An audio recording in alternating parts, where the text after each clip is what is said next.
Chris 6 News at noon continues. Welcome back, everyone, and a very good Wednesday afternoon to you. Again, the summer-like temperatures continue here in the coastal bend.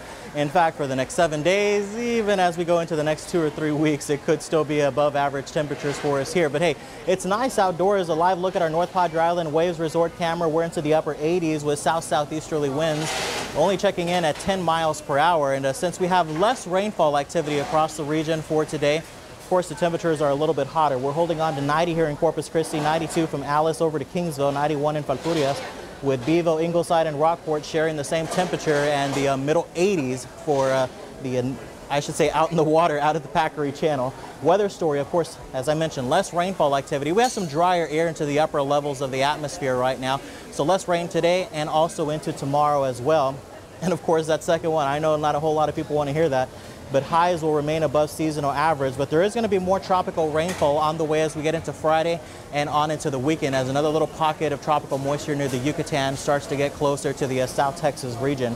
Of course, the tropics continue to be very active. Tropical Storm Karen and Lorenzo are still out there. Jerry, near the Bermuda area, has gone post-tropical at this point. Look at the satellite radar composite, much quieter, especially compared to the last 48 hours where we did have some showers and storms on the radar there. So the hourly forecast for today shows those temperatures making their way back into the middle 90s this afternoon. That means triple-digit heat indices around 105, some locations closer to 110. So use caution out there, especially take a few breaks as well. And then by the evening, we'll look at mainly clear skies, a fair but beautiful night in store. But of course, it is going to be mild into the lower 80s. But we will start off into the upper 70s for tomorrow, so that's not bad.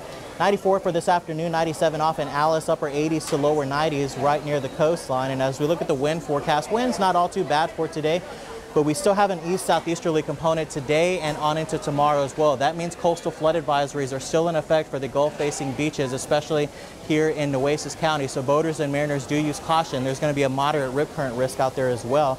And then on Friday and Saturday, they pick up just a little bit at about 10 to 20. You want some of that cooler air, you have to head up to the northwest where temperatures are into the 50s and 60s. Those frontal boundaries that were in North Texas, gone at this point. They've retreated back up to the north as a warm front. Amarillo over the last couple of days was in the 60s and 70s. Look at this afternoon. They're back up into the upper 80s, sharing the southeastern half of the United States where upper level high pressure is in place at this point. There's the tropical moisture that we're watching. The National Hurricane Center is also keeping an eye on this. They have a low 10% chance of development over the next 48 hours and even for the next 5 days. We're going to watch it closely, not expecting it to form, but as it makes its way closer into our region over the next several days, the tropical moisture will increase. But this afternoon, not a whole lot, maybe 1 or 2 stray showers with the afternoon sea breeze and of course with the afternoon heating of the day. Not so much for tomorrow either. But then as we go into Friday, notice by the afternoon we start to pick up some isolated scattered tropical downpours across the region, more so on Saturday as well. And then that just stays with us as we go into Sunday and on into early next week as well. Notice over Thursday, this is all the way through Thursday, not a whole lot of activity, but then as we go into the weekend and on into early next week, some locations once again could pick up half an inch to an inch of rain. So our NEC Co-op Energy 7-day forecast shows 94 today, 93 on Thursday, and then those tropical thunder showers return into the weekend and on into early next week as well, with highs in the lower 90s. Paulo, over to you. All right, Juan, thank you for that update.